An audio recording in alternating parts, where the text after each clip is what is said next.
खुलुमबाय बे समाव बड'लेण्ड इंखं टेलिभिजननि स्टुडिअ आं मिथिका नार्जारि दिनै फुंबिलिनि गाहाय रादाबफ्राव दङ। जिनाहारि खालामग्रा आरो मानसि बुथारग्रा दुथांफोरखौ फासि होनांगौनि दाबिजों एबसुआ गिबि मन्थ्रिनो गोसोखांलाय गथायदों। रेमल बारहुंखा फैगोनखौ सानहरनानै बुरलुंबुथुर दैमायाव फेरि सिबिथायखौ बन्द खालामथ'बाय। मेट्रिक आनजादाव सेथि मासि आवग्रिनो हानाय फरायसाफोरखौ तामुलपुर दख'रा एबसुआ बरायदों। आमिनगावआव सासे आइजोआ साबा आइजोखौ गुदुं थावजों गाग्लोबदों। इन्डियान आर्मिनि गाहाय जेनेरेल मनज पान्डेनि बिबानखौ अखाफोर दानसे फोलावबावबाय। पाटकाई हाजोनि दाबथाम जायगायाव आयेन बेरेखायै खैला जावनायनि दायाव साथामखौ एरेस्ट खालामबाय। गलाघाटआव गोबां ड्राग्सजों लोगोसे साब्रै ड्राग्स फालांगिरिया हमजादों। दानिया फैदोनि आबुं रादाबाव।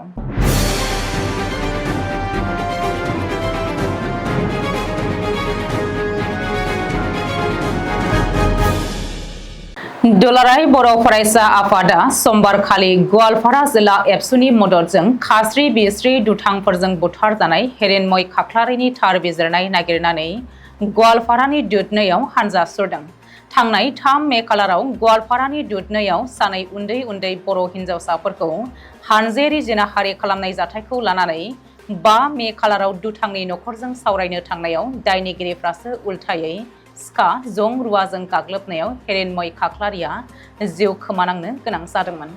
थागिबि सुबुंफोरनि सायाव बेबायदि जाथाया गले गले जाबाय थानायखौ दुलाराय बर' फरायसा आफादा माब्लाबाबो गोरलैयै लायाखै।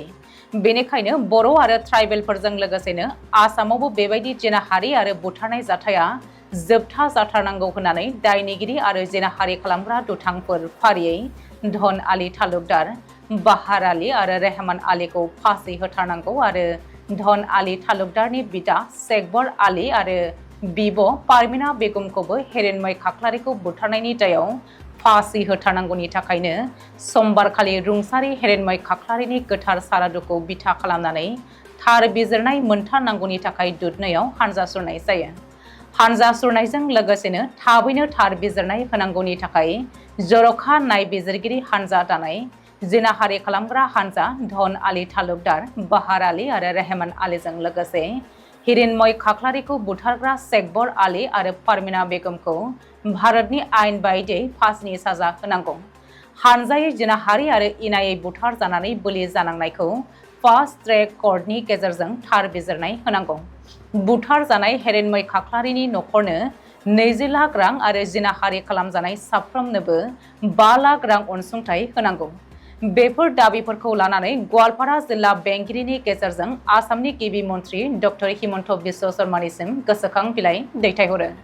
बे रेलियाव गुबुन जिल्ला एबसुजों लोगोसेनो गवालपारा जिल्ला बर' थुनलाइ आफाद, आरसु, जेएसइउ, बारग' एनडिएफबि, इउनाइटेड फराम, अल आसाम बेंगली इयुथ फेडारेशन, गवालपारा जिल्ला आसु, आरसु, जेएसइउ, बर' दल आफादजों लोगोसे गुबुन हारिनि माहारियारि आफादफोर आरो रोजा रायजो राजाफोरनि बाहागो लानायजों बे हाबाफारिया मोजाङै मोजां जोबलाङो।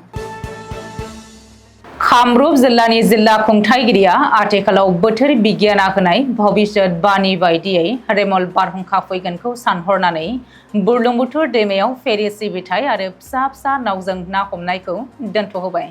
समबारखालि मावख'आरि बिथोननि जोहै बन्द फोसावबावदों। मख'नो गोनांदि 27 आरो 28 मेआव रेमल बारहुंखाया आसामनि माखासे बाहागोआव गाज्रि गोहोम गोग्लैगोन होननानै बोथोर बिगियान बिफाना फोसावदोंमोन। बेनिखायनो साखा-फारा जानो थाखाय कामरुप जिल्लानि जिल्ला बेंगिरिया एनडिआरएफ आरो एसडिआरएफखौबो सांग्राङै थानो बिथोन होदों। तामुलपुर दख'रा दुलाराय बर' फरायसा आफादा बे बोसोरनि मेट्रिक आनजादाव सेथि मासियाव उथ्रिसारनाय गुनगोनां फरायसाफोरखौ बरायदों। दख'रा एबसुनि बेन्दोङाव थानाय गुबुन गामिफोरनि सा 112 मेट्रिक आनजादाव सेथि मासि उथ्रिसारनाय फरायसाफोरखौ बरायदों। बे हाबाफारियावनो बर' सावथुन मुलुगनि मुंदांखा फावखुंगुर एबा बर' समाज जौगानायनि थाखाय सोलोंथाइ बिथिंजों लोगोसेनो फारफ्रोमबो बिथिङाव गोख्रों खामानि मावबोनाय जोंस्रां ब्रह्म एबा फैला जे बरगयारिया गाहायालासे महरै बाहागो लानानै बेसेन गोसा बिबुंथि लाखियो।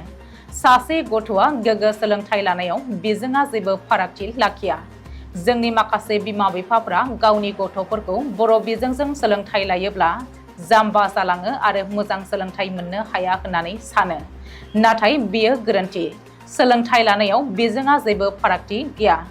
गोग्गो सोलोंथाइ लानायाव गावनि गथ'फोरखौ बिमा बिफाया अरायबो जोथोन लानांगौ होननानै फैला जे बरगयारिया बुंथियो। आथिखालनि समा बादायलायनाय सम, गावनि जिउखौ दानानै लानायनि सम। बेनिखायनो बे बादायलायनाय समाव जोंनि लाइमोनफोरा फरायनायखौ नागारनानै बाइक सालायथिंनाय, मबाइल नायबाय थानाय बायदियाव ओरैनो हगारनो नाङा। जुदि बाइक आरो मबाइल बायदियाव समखौ हगारबाय थायोब्ला उनाव फस्थायनांगोन होननानै फैला जे बरगयारिया बुंथिबावो। सा गुवाहाटीनि आमिनगावआव हानि सीमा जेंनाखौ लानानै नांज्लाय खमज्लाय जानायाव जनाली हाजरिका कलिता मुंनि सासे आइजोआ गुबुन 7 आइजोखौ गुदुं थाव लुफावनानै गाग्लोबदों। बे जाथायाव गाग्लोबजानाय 7 आइजो फारियै मिनति बर', पदुमि बर', मीना बर', सनमनि बर' आरो साकिना बिबिमोनहा जोबोद गोब्राबै जोखोम जायो। जाहोनाव गासैबो जोखोम जानाय आइजोफोरखौ आथिखालाव गुवाहाटी मेडिकेल कलेज हस्पिटालाव फाहामथाय होगासिनो होननानै शिलंआव फोरमायदों। जोखोम जानायफोरनि नखरनिया दायनिगिरि जनाली हाजरिका कलितानि हेंथायै एफआइआर होबाय होननानै मिथिहोदों। आथिखालाव आजिरा मोननायनि समा सफैबायमोनब्लाबो इन्डियान आर्मिनि गाहाय जेनेरेल मनज पान्डेनि साख्रि एबा बिबाननि समखौ रैखाथि बिफाना अखाफोर दानसे फोलावबावबाय। सोलिफु मे दाननि 31 अक्ट'आव जेनेरेल मनज पान्डेआ आजिरा मोननो गोनांमोन। नाथाय इन्डियान आर्मिनि रुल 16A4 1954 बायदियै रैखाथि बिफाना जेनेरेल मनज पान्डेनि बिबानखौ अखाफोर दानसेनि थाखाय फोलावनानै फैगौ 30 जुन 2024 सिम खालामनानै होबाय।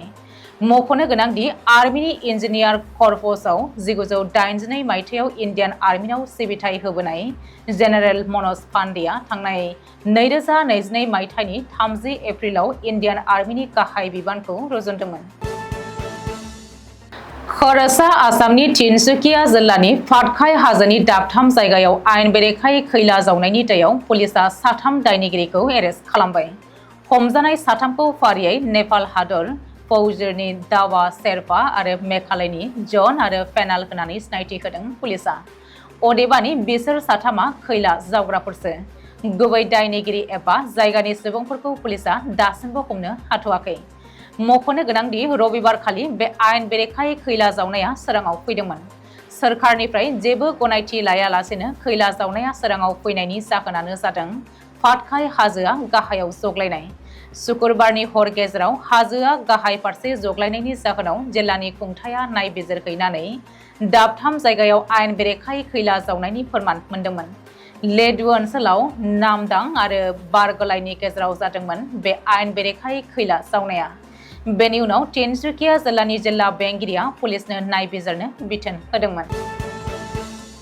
खर'सा आसामनि गलाघाट जिल्लायाव गोबां ड्राग्सजों लोगोसे 4 ड्राग्स फालांगिरिया हमजादों। पुलिसआ बिसोरखौ सिग्रोमनानै गासै 505.05 ग्राम हेर'इन ड्राग्स मोननो हादों। इन्टारनेशनेल बाजाराव 3 कौटि रांनिबो बांसिन बेसेननि बे हेर'इन ड्राग्स फालांगिरिजों लोब्बा थानाय ड्राग्स फालांगिरिफोरनि मुंखौ फारियै आइनुल हक, तौफिक आली, आबु बाकार आरो आबु बाकारनिनो बिसि होननानै सिनायथि होदों पुलिसआ। पुलिसनि शिलंआव फोरमायथिनाय बायदिब्ला गलाघाट जिल्लानि मेरापानियाव CRPFनि हेफाजाब लानानै OA05Q 9697 नम्बरनि लाक्जारि गारिखौ सिग्रोमदोंमोन। बेवहायनो गासै मोन 40 साबोननि बिखबआव सोनानै दोननाय गासै 505.05 ग्राम ड्राग्सखौ समबारखालि बोखांनो हायो।